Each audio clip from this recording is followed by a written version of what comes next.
নমস্কার বন্ধুরা, জয়গুরু, শুভ সকাল। আশা করি আপনারা সকলেই ভালো আছেন, আমিও ভালো আছি। আজকে শুক্রবার, এখন বাজে সকাল 6টা। চলে এলাম ছাদে প্রত্যেক দিনের মতো। আজকে আপনাদের একটা বিশেষ জিনিস দেখাবো।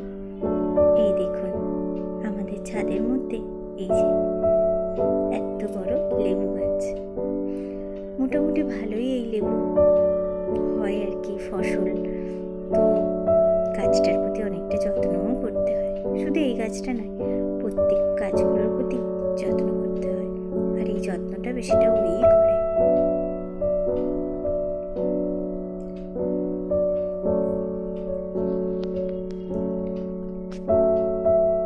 অন্য দিনের তুলনায়, মানে কালকে তার আগের দিনের তুলনায় আজকে মনটা একটু ভালো আছে। কারণ আজকে মনটা অনেকটা সুস্থ আছে।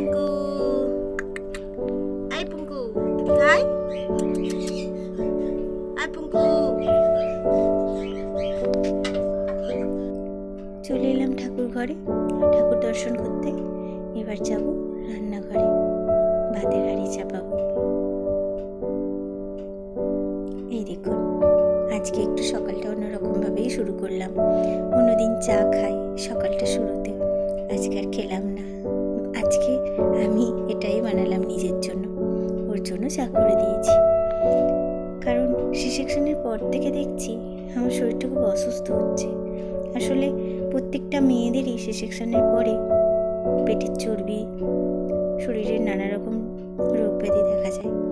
তাই জন্য আজকে থেকে ভাবলাম সকালে এটাই খাবো। এখানে আছে জোয়ান, মৌরি আর একটু জিরে।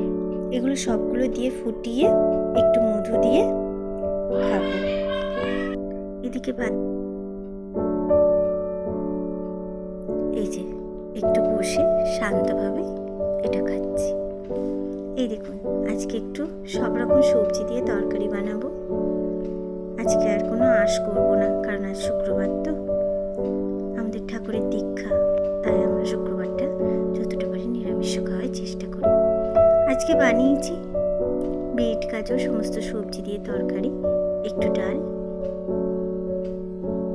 আর বানিয়েছি বেগুন ভাজা, বাঁধাকপির পকোড়া।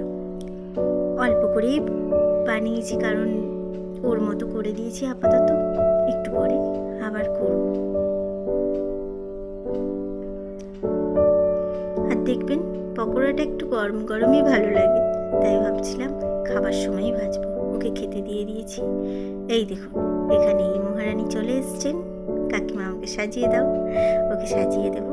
তো আজকের মতো ভিডিওটা এখানেই শেষ করছি। সকলে ভালো থাকবেন, সুস্থ থাকবেন।